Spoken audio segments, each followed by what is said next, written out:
Hi. Hello. Yes, sir, please ask your question. I am a Jew. I want to know why your Prophet Muhammad killed Jews of Banu Quraiza. Tell me the whole story. Well, the story begins after the arrival of Prophet Muhammad to Medina. All of the different groups in Medina, including the Jewish tribes, agreed to have him be the person to help settle any disputes or disagreements that might arise between them. Before Prophet Muhammad came to Medina, there were Jewish tribes living there. One of these tribes, Banu Quraiza, was seen as inferior by the other Jewish tribes. However, after Prophet Muhammad arrived, he granted them equal rights and elevated their status so they were no longer considered lower than the other Jewish tribes. Just like other Jewish tribes, Banu Quraiza made an agreement with the Muslims called the Charter of Medina. According to this treaty, Jews had agreed to fight with Muslims against enemies together. Jews was given complete religious freedom by Prophet Muhammad. Jews' disputes were resolved by Jewish law according to Torah. This was the first personal law in the world for minority. But the Jews started to misuse that freedom. It's important to note that not all Jews in Medina misused their freedom of speech. However, some members of the Jewish tribes in Medina, including the Banu Quraiza, are known to have engaged in provocative and inflammatory speech that fueled tensions with the Muslims. For example, some Jewish leaders openly criticized and mocked Prophet Muhammad and Islam, which was highly offensive to the Muslim community. Additionally, some Jews reportedly spread false rumors and lies about the Muslims, which further inflamed tensions.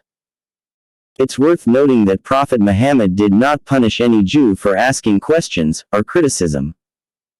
But remember, mocking and asking questions in an academic way is different. Okay. Please let's come to the main point. Massacre of Banu Quraiza. 600 to 900 Jewish men were killed. Women and children were enslaved. When critics of Islam utilize the phrase, massacre of Banu Quraiza, it is important to acknowledge that they are exhibiting inherent dishonesty. This highlights their lack of moral integrity and intellectual honesty. I am saying that because it was not a massacre, nor a genocide, but rather a punishment. The punishment was not for being Jewish but for their betrayal. During the Battle of the Trench, the Muslims of Medina faced incredibly difficult and hostile conditions. Muslims were facing immense mental pressure during the Battle of the Trench for a few reasons. Lack of manpower. The entire Arab tribe coalition, consisting of 10,000 pagans from various tribes, had come to attack Medina, with the aim of destroying the Muslims and enslaving their women and children. The tribes included the Quraysh, Ghatafan, Banu Asad, Banu Mora, and Banu Qais. Muslim men were only 3,000 in number. Harsh weather. The weather conditions were harsh. Limited food stock. The Muslims were hungry and were not having enough food. They had stones tied to their stomachs to keep them from feeling the pangs of hunger. Lack of resources. The Muslims were already facing difficult economic conditions, and the arrival of the enemy coalition worsened their situation. They had limited resources, which meant they had to make do with whatever they had. Internal betrayal.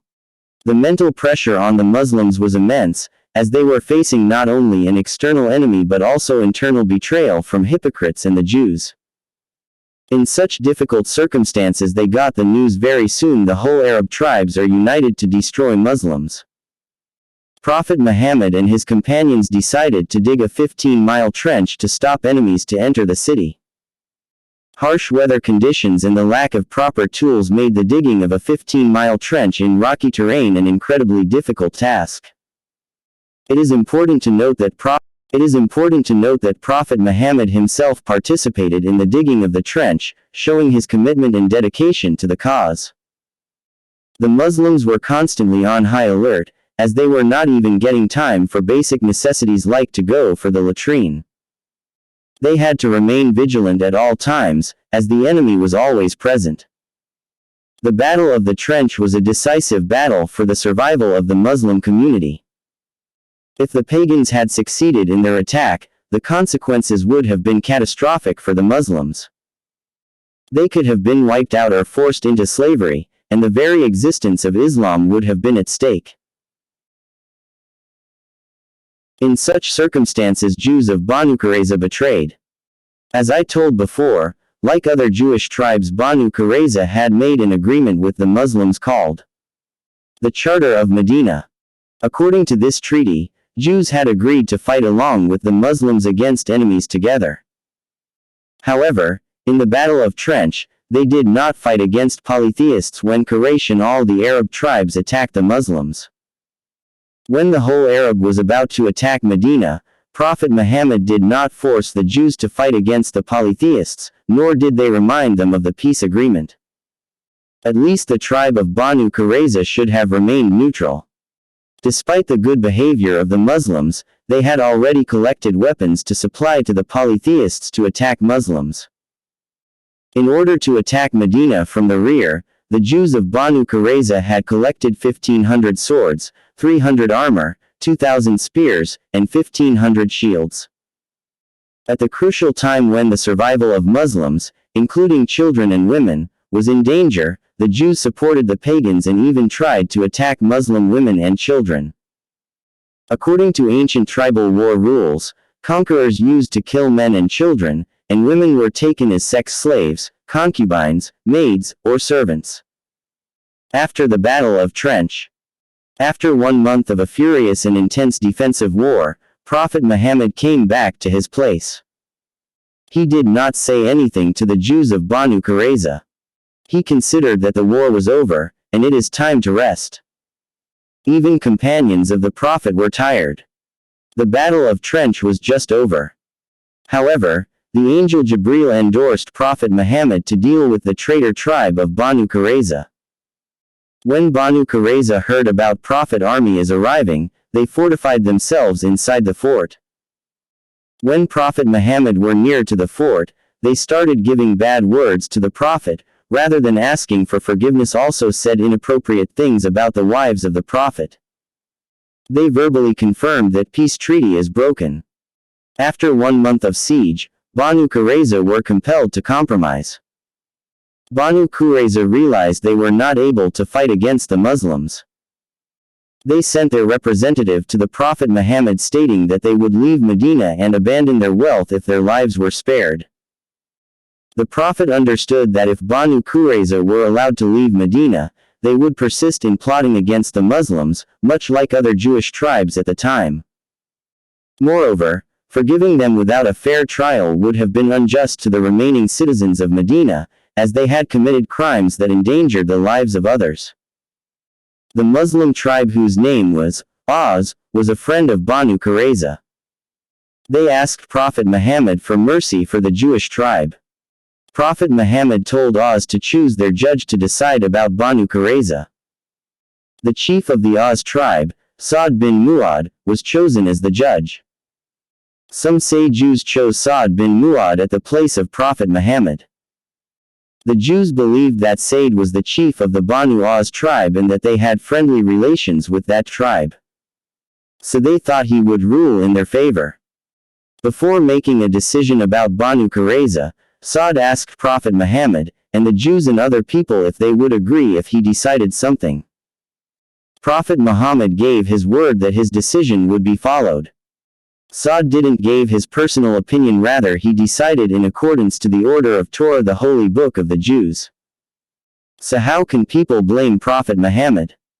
They should blame Sa'd, they should blame Torah, or they should blame the Jews of Banu Quraiza for their betrayal. If these Jews were successful in their conspiracy, they would have done worse with Muslim women, children, and men. They had broken the peace treaty, they were aggressive and offensive, and gave bad words to the Prophet. Weapons were found as proof of their conspiracy. Here are the crimes committed by Jews. 1. The Jews raised weapons against the government of Medina in defense against non-Muslim attackers. 2. They spied on Muslims for their enemies. 3. Provide facilities to the enemy to enter the country. 4. Attempted to attack Muslim women and children. 5. Even before the Battle of Trench, Jews of Banu Quraiza acted against Muslims, but Prophet Muhammad didn't punish them. 6. Propaganda against Muslims. 7. Provoked Arab polytheists tribes to fight against Muslims. This harsh law was from Torah, specifically Deuteronomy 12-14. Jews chose laws of Torah for themselves as personal law for minority. Deuteronomy 20:12-14. New International Version reads, 12. If they refuse to make peace and they engage you in battle, lay siege to that city. 13. When the Lord your God delivers it into your hand, put to the sword all the men in it. 14. As for the women, the children, the livestock and everything else in the city, you may take these as plunder for yourselves. And you may use the plunder the Lord your God gives you from your enemies. Remember, some Jewish tribes were exiled for breaking the peace treaty and some still continued to stay along with Muslims. Remember, Jews of Banu Quraiza were not prisoners of war but the traitors. Children of Banu Quraiza were sold near Jewish settlements, so other tribes of Jews bought them back. Also, Prophet Muhammad prohibited to separate Jewish mothers from their children. And also Prophet Muhammad prohibited to separate siblings from each other, so they were sold to single master. And remember, only those men of Banu Quraiza were punished who rebelled openly against Muslims. In the books, one peaceful Jews of Banu Quraiza is mentioned who had not broken the peace treaty, so his life was spared. His name was Umar bin Saad. While many books state that 400 to 900 Jewish men were killed, those same books also mention that they were confined in 2 houses, along with men and women. This seems contradictory because it would be illogical for such a large number of people to fit into such a small space. Also remember, there were 12 tribes of Jews living in Medina, but only 3 broke the peace treaty and hence they were punished.